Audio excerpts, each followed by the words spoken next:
Support. The maestro, please! Alright, keeping the momentum up, we have one more than last week, went from 3 to 4, given most of them are rock, but that's not a bad thing. This'll be for the week of May 15th.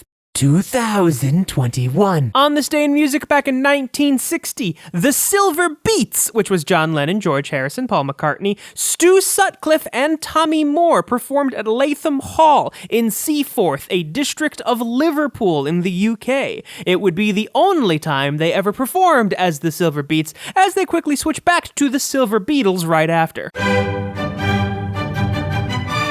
Been like a month since we had anything classical to talk about. Don't mean a thing if it ain't got that swing. So Ultimate Sinatra is still at number 1, the 26-track compilation album of Frank Sinatra's best tunes. But at number 17 is Ultimate Sinatra, the Centennial Collection, which is the 4-CD box set version of the same thing. Normally they combine the sales figures for those and just put the higher one at the higher slot, but I guess they're doing them separately for whatever reason. Singing. I love rock and roll. But on the bed head and volume she left unsaid.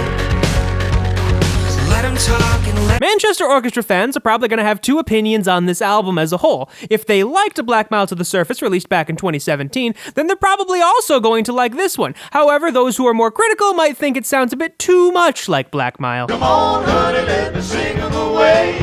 Go, honey, let me sing your blues away. September 8th, 1973 at Nassau Coliseum in Uniondale, New York, and the bonus disc has a number of songs from the concert the day before. Special thing about this one is that this is the first live album to have the song Let Me Sing Your Blues Away on it.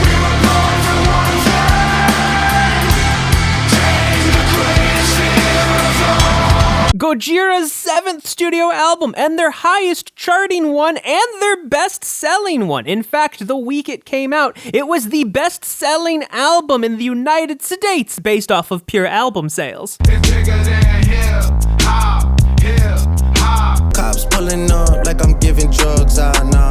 I'm a pop star, not a doctor.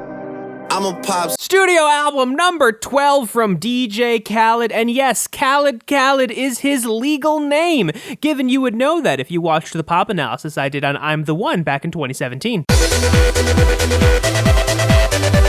A new Flying Lotus album charted at number 6. I need that to just move up one more spot. And now I need some help from the maestro, please. Yeah, woo, yeah, ski, yeah, ski, yeah.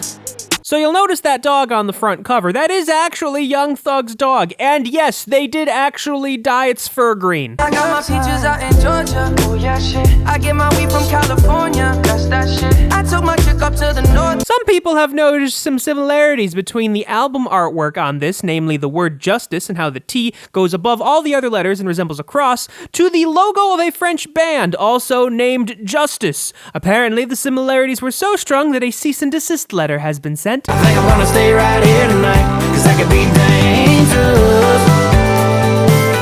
Cause I could be dangerous. Well, I guess using racial slurs doesn't hit your sales as much as you'd think. I've been laying low, playing slow, stacking change. Made it through the rain, can you feel against the pain? Obviously, Pharrell Williams is on Certified Neptunes as it features Pharrell Williams. However, he is also on projects giving us some background vocals. Cops pulling up like I'm giving drugs. Nah. I'm a pop star, not a doctor.